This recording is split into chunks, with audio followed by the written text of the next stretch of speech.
நம்ம திருப்பூரில் இந்த ஒரு ஸ்பாட்டை மட்டும் மிஸ் பண்ணிடாதீங்க. கிட்டத்தட்ட 22 வருஷமாக சக்ஸஸ்ஃபுல்லாக ரன் பண்ணிகிட்டே இருக்காங்க. இங்கே ஸ்பெஷலி இந்த பாதாம் பால் தாங்க.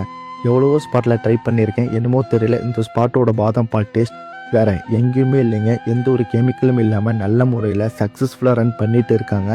இது மட்டும் இல்லை, இங்கே கிடைக்கிற ரோஸ் மில்க் தனி ஃபேன்ஸாக இருக்காங்க. இந்த ஸ்பாட்டில் அவ்வளோ சூப்பராக இருக்கும். எப்போவுமே கூட்டம் இருந்துகிட்டே தாங்க இருக்கும். அவ்வளோ ஃபேமஸுங்க இந்த ஸ்பாட்டில். இங்கே ஃப்ரூட் கஸ்டர்ட்னு ஒரு மேட்டர் இங்கே கிடைக்குங்க. நல்லா திக்காக கப்பில் ஊற்றி கொடுப்பாங்க. கண்டிப்பாக ட்ரை பண்ணி பாருங்கள். ஒன் ஆஃப் த பெஸ்ட்டுன்னு சொல்லுவாங்க. அப்புறம் இங்கே கச்சாயம், கல் உருண்டை, நெல் உருண்டை, அல்வா, பால்கோவா எல்லாமே வீட்டு முறையில் தாங்க பண்ணுறாங்க. கண்டிப்பாக ட்ரை பண்ணி பாருங்கள். ரொம்பவே சூப்பராகவே இருக்குங்க. திருப்பூரில் இந்த ஸ்பாட் தெரியாத ஆளே இல்லைங்க. அவ்வளோ ஃபேமஸுங்க இந்த ஸ்பாட். கரெக்டாக Tiruppur PN road Miller stop A1 chips அப்படியே ஆப்போசிட்லேயே சுபா டெய்ரி ஃபார்முங்க இந்த ஸ்பாட் நேம். நீங்களும் மறக்காமல் இந்த ஸ்பாட்டை ட்ரை பண்ணி பாருங்கள்.